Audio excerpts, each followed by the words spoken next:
گمراہ لوگ آج کے اس پرفتن دور میں جتنی گمراہی بڑھ گئی ہوئی ہے، وہ ہمارے لیے ایک ایسا مقام ہے جس سے ہم جتنا بچ سکتے ہیں بچیں، کیونکہ آج کے دور میں اپنا ایمان سلامت رکھنا یہ ایک بہت بڑی اللہ کی نعمت ہے۔ آج کے دور میں اپنا ایمان سلامت رکھنا آج کے دور میں ایک ایسی جو ہے وہ بن چکی ہوئی ہے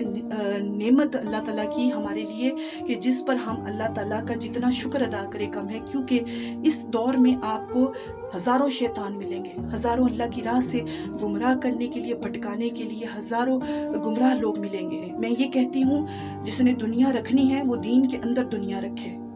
دنیا کے اندر دین نہیں ہوتا، دین کے اندر دنیا ہوتی ہے۔ تو آپ اللہ کے لیے ہر عمل کرتے ہوئے زندگی کو اچھے طریقے سے گزار سکتے ہو۔ اگر آپ لوگوں کے لیے ہر عمل کرو گے تو آپ اپنی زندگی میں ہمیشہ پریشانیوں، فکروں، ٹینشنوں اور اٹھے کام کرو گے، غلط کام کریں گے، گناہ والے کام کریں گے، وہ کام کریں گے جس سے اللہ کا غضب اور اس کی ناراضگی اترے گی،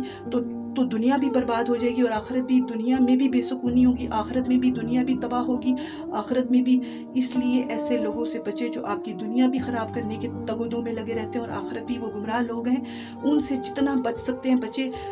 زندہ صرف اللہ کے لیے رہنا ہے،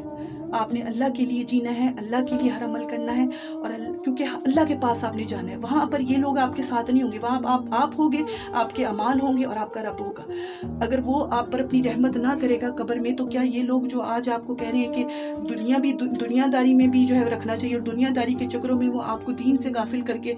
گناہوں میں ڈال کر آپ کی دنیا برباد کر دیں گے، یہ قبر میں آپ کی سفارشیں نہیں کرنے آئیں گے، یہ قبر میں آپ کو بچانے نہیں آئیں گے، قبر میں صرف آپ نے اکیلے ہونا ہے۔ اس وقت یہ آپ کو قبر میں منو مٹی تلے دبا کرنا، اپنے گھروں میں جا کے سکون سے سوئیں گے، اس وقت آپ کے ساتھ کوئی بھی نہیں ہوگا۔ یہ جو آج آپ کے ہمدرد بن کے آپ کو مشورہ دیں گے کہ یار دنیا داری بھی رکھنی چاہیے، ایسے کاموں کی طرف ضرور لے کر جائیں گے جس سے آپ بربادی کی طرف چلے جائیں گے۔